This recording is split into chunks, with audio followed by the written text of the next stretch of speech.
Hello दोस्तों, welcome back to my channel. यदि आप है बिहार बोर्ड कक्षा 9 के स्टूडेंट तो आप लोगों के लिए मैं सामाजिक विज्ञान यानी सोशल साइंस का पेपर लेकर के आ चुका हूं। यह एक मॉडल प्रश्न पत्र है। इसी तरह का आप लोग का एग्जामिनेशन में भी इसी तरह का पेपर रहने वाला है। तो चलिए हम लोग स्टार्ट करेंगे यह वीडियो। और इस वीडियो को अगर आप लोग देख लेते हैं तो इसमें से आपको बहुत सारा क्वेश्चन आप लोग के एग्जामिनेशन में मिलने वाला है।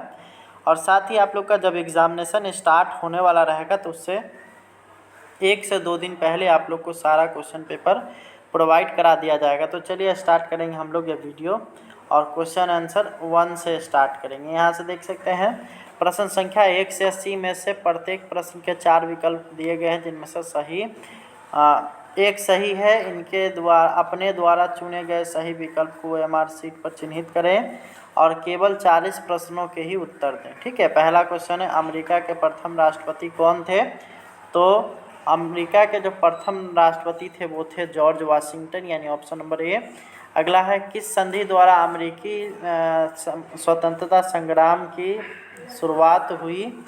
तो इसका जो आपका सही आंसर हो जाएगा ऑप्शन नंबर बी, यानी पेरिस संधि के द्वारा। अगला हम लोग देखेंगे, अगला सवाल आता है फ्रांस की क्रांति किस ईस्वी में हुई थी? तो 1789 ईस्वी में फ्रांस की क्रांति संपन्न हुई थी।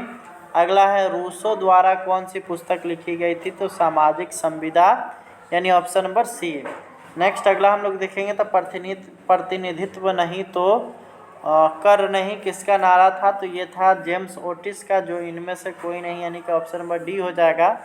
अगला हम लोग देखेंगे तो यहाँ पे आता है सप्तवर्षीय युद्ध, यानी 1756 से 1763 किन 2 देशों के बीच लड़ा गया था? तो ये लड़ा गया था इंग्लैंड और फ्रांस के बीच। अगला हम लोग देखेंगे तो अगला यहाँ पर आता है शक्ति पृथक्करण सिद्धांत का किसने दिया था? मॉन्टेस्क्यू ने। अगला सवाल अगर हम लोग देखेंगे तो किस प्रसिद्ध शासक ने कहा कि मैं ही राज्य हूँ? तो लुई 14वां, यानी कि ऑप्शन नंबर ए। अगला है बिस्मार्क का संबंध किस देश से है? तो बिस्मार्क जो है जर्मनी से रिलेटेड है, यानी ऑप्शन नंबर सी हो जाएगा। अगला है किस अमेरिकी बंदरगाह पर जापान द्वारा हमला किया गया था? तो पर्ल हार्बर पे। ठीक है, यानी ऑप्शन नंबर ए। अगला हम लोग देखेंगे तो हिटलर की आत्मकथा को किस नाम से जाना जाता है? तो मीन कैम्प। ठीक है, अगला सवाल अगर हम लोग देखेंगे तो टैले कर क्या था? तो टैले कर एक धार्मिक कर था, जो कि आपका ऑप्शन नंबर बी हो जाएगा। नेक्स्ट अगला आता है निम्न में से कौन उत्पादन का साधन नहीं है? तो इसमें आप लोग देख सकते हैं उपभोग जो है वो उत्पादन का साधन नहीं होता है। ठीक है, अगला है भौतिक पूंजी के गुण क्या होते हैं? तो भौतिक पूंजी का गुण होता है इनमें से सभी, यानी ऑप्शन नंबर डी। अगला है निम्न में से कौन मानवीय पूंजी नहीं है? तो ये हो जाएगा आपका ऑप्शन नंबर सी, यानी अकुशलता जो है मानवीय पूंजी के श्रेणी में नहीं आता। अगला है निम्न में से कौन भारत की आर्थिक समस्या नहीं है?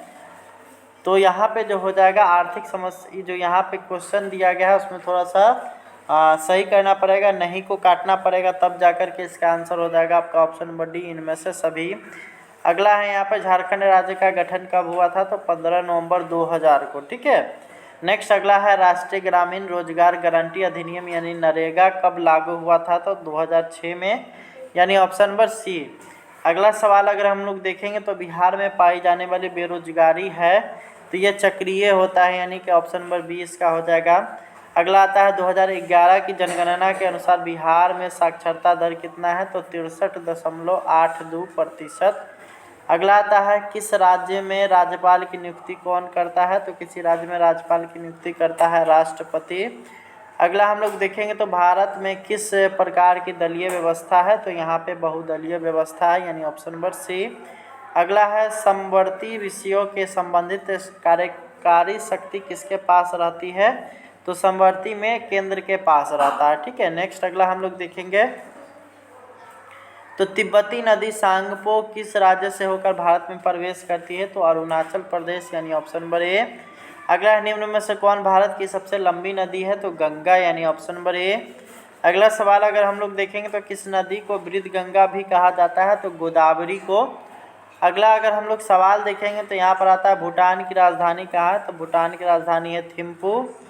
अगला हम लोग देखेंगे तो भारत में किस राज्य की तटरेखा सबसे लंबी है? तो गुजरात की तटरेखा सबसे और लंबी है। अगला सवाल अगर हम लोग देखेंगे, निम्न में से किसका संबंध नदी द्वारा जमाव से है, तो ये हो जाएगा आपका ऑप्शन नंबर ए यानी जलोढ़ मिट्टी।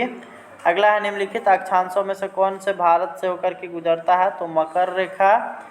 अगला हम लोग देखेंगे तो लोकसभा का कार्यकाल कितने वर्षों का होता है, तो 5 वर्षों का, यानी ऑप्शन नंबर सी। अगला हम लोग देखेंगे तो प्रथम विश्व युद्ध कब प्रारंभ हुआ था, तो 1914 ईस्वी में, यानी ऑप्शन नंबर बी।